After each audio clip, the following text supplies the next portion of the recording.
Bonjour à tous, je suis Rachid El Alaoui, je suis praticien de la méthode EBIOS Risk Manager et je suis président cofondateur de la société AMN Brains. Cet épisode, pour la première fois sous format vidéo, s'inscrit dans la suite des précédents numéros autour du socle de sécurité. Si vous nous rejoignez pour la première fois, cette série, intitulée EBIOS CRM dans la pratique, a pour objectif de partager des retours d'expérience, des bonnes pratiques et des ressources utiles autour de la méthode EBIOS Risk Manager.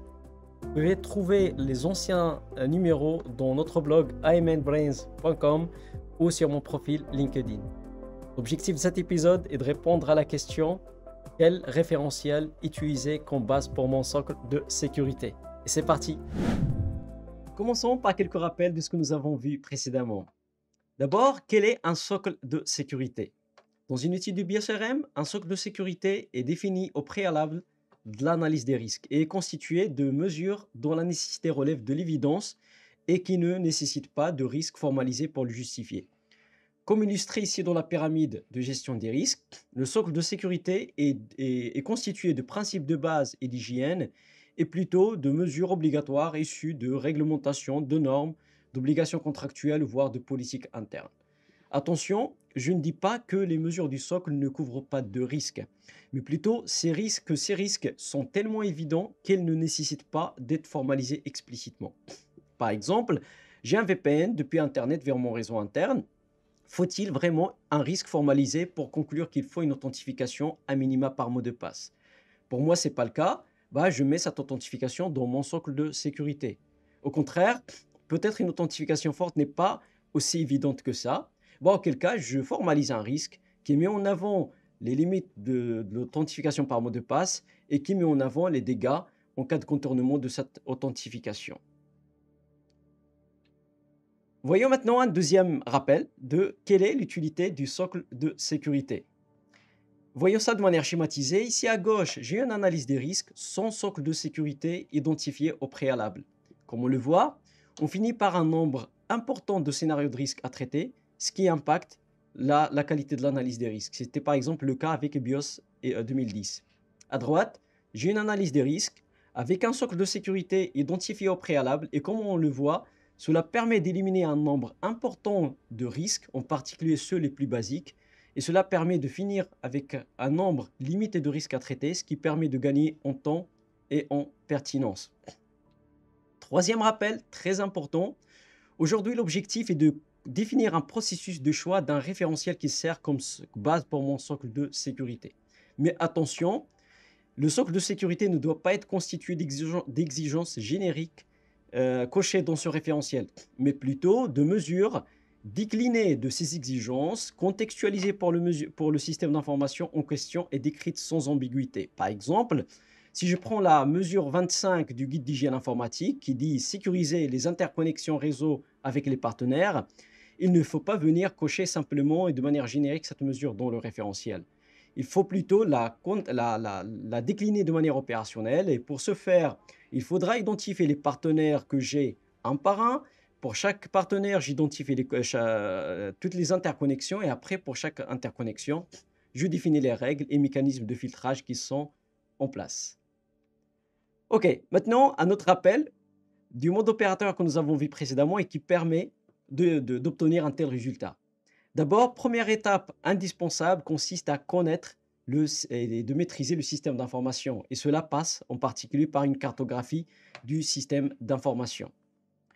Ensuite, on viendra réaliser un audit de cybersécurité qui donne lieu à l'identification de mesures en place et aussi à des recommandations de mesures à mettre en place. Les mesures en place et les mesures à mettre en place constituent ensemble notre socle de sécurité.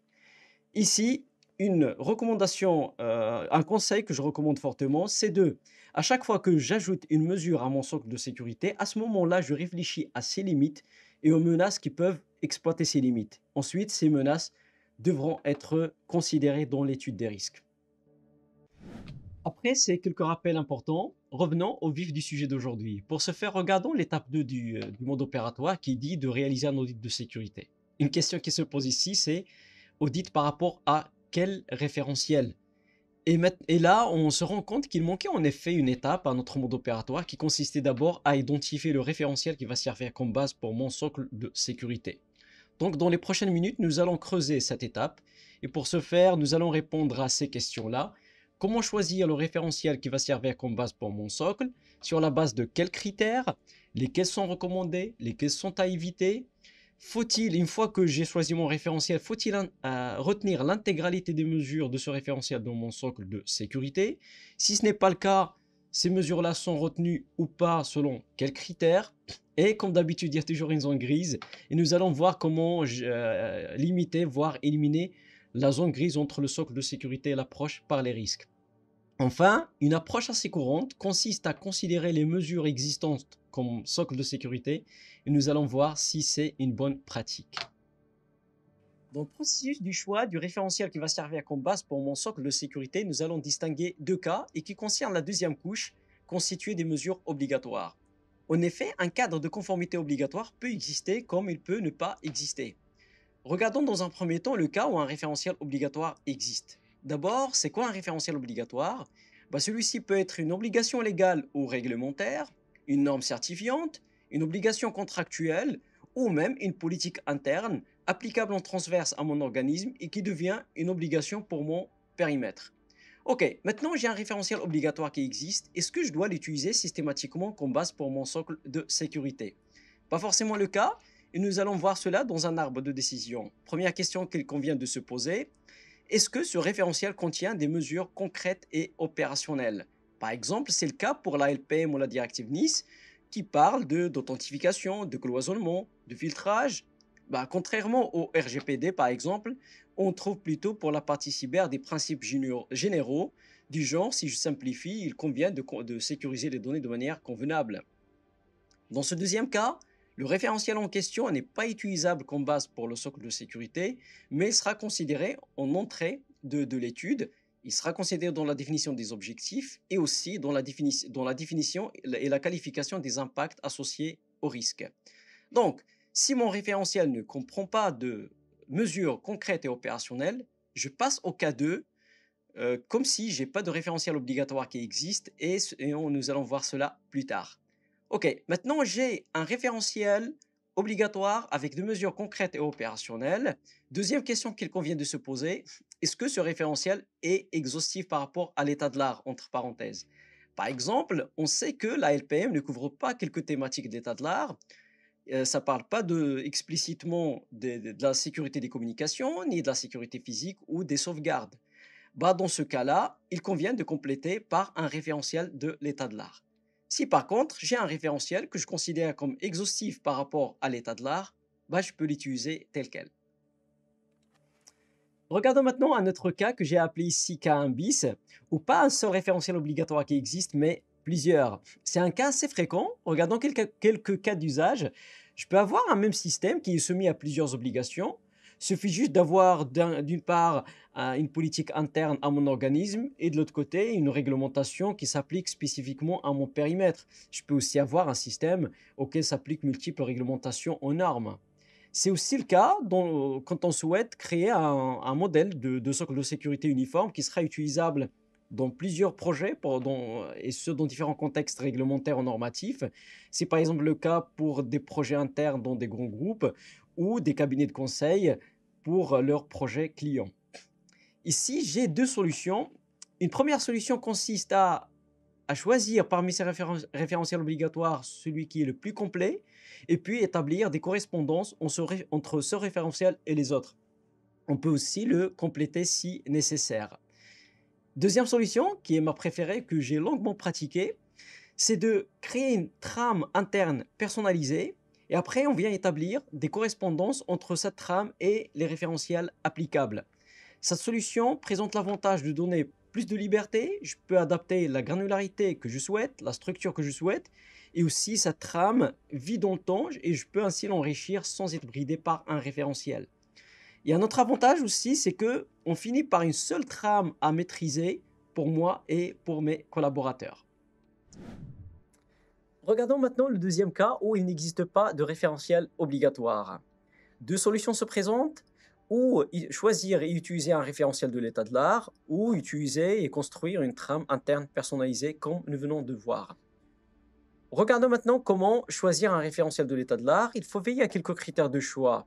D'abord, le référentiel doit contenir des mesures suffisamment directives et opérationnelles. Et ces mesures doivent être assez fines et moins sujettes à interprétation. À ce titre, je conseille d'éviter autant que possible l'Annexo A 1027001 ou le NIS CSF. Pourquoi? Parce que ces deux référentiels contiennent des mesures assez high level et qui nécessitent beaucoup d'interprétation, ce qui peut rendre l'exercice assez complexe. Autre critère, il faut veiller autant que possible à utiliser un référentiel adapté à la typologie du système d'information. Par exemple, si j'ai un IC industriel, autant se tourner vers un référentiel adapté. Ou même chose si j'ai une application web, par exemple, ou un IC d'administration. Il faut aussi veiller à utiliser un référentiel avec une taille raisonnable, juste pour des aspects pratiques et pour éviter de passer trop de temps là-dessus. Voilà, sans être exhaustif, voilà quelques exemples de référentiels que je trouve adaptés pour un socle de sécurité, le guide d'hygiène informatique de l'ANSSI, les CS Controls, ou pour les IC industriels, le référentiel de l'ANSSI, cybersécurité des systèmes industriels. Ok, maintenant que j'ai choisi mon référentiel qui va servir comme base pour mon socle de sécurité, une question qui se pose, est-ce que je suis dans l'obligation de retenir l'intégralité des mesures de ce référentiel dans mon socle?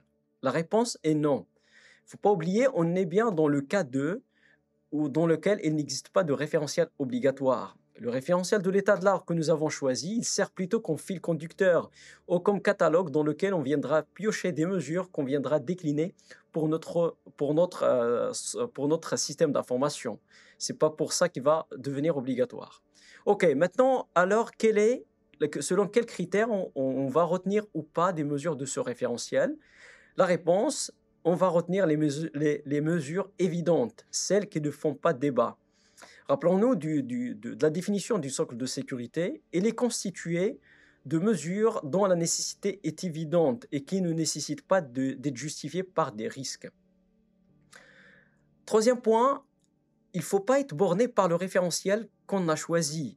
On peut aller plus loin et ajouter au socle des mesures qui ne sont pas dans ce référentiel du moment qu'on juge que leur nécessité est évidente pour le contexte du projet en question. Voyons cela de manière plus concrète dans le mode opératoire. Nous avons dit l'étape 2 consiste à réaliser un audit de sécurité qui donne lieu à l'identification de mesures en place et à des préconisations de mesures à mettre en place. Et les mesures en place et les mesures à mettre en place constituent ensemble notre socle de sécurité. Et bien, il y a une précision à apporter ici. On ne va pas retenir toutes les préconisations de l'audit, mais plutôt celles qui ne font pas débat. Concrètement, nous allons mettre tous les acteurs autour de la table, on déroule les recommandations une par une, celles qui ne font pas de bruit passent dans le socle de sécurité. Par contre, du moment qu'il y a des questions qui se lèvent du genre « non, c'est complexe, c'est vraiment nécessaire, quel est le risque ?» Là, ça passe dans l'approche par les risques. Maintenant, une pratique assez courante consiste à considérer les mesures existantes comme socle de sécurité. Et après, le reste, toute mesure à mettre en place passera dans l'approche par les risques. Et c'est une bonne pratique. En effet, il se trouve généralement que ces mesures à mettre en place sont constituées principalement de mesures aussi d'hygiène de base et de mesures obligatoires et qui sont identifiables plus facilement et de manière plus pratique dans une approche par conformité. Auquel cas, il convient plutôt de les mettre dans un socle de sécurité plutôt que de justifier l'évidence par des scénarios de risque inutiles. C'est encore plus vrai pour un système d'information peu mature et pour lequel il y a beaucoup de mesures à mettre en place. Dans ce cas, on finit par exploser le nombre de scénarios de risque de manière inutile. Voilà, c'est tout pour cet épisode. J'espère qu'il vous a été utile. Je vous donne rendez-vous au prochain épisode et je vous dis à bientôt.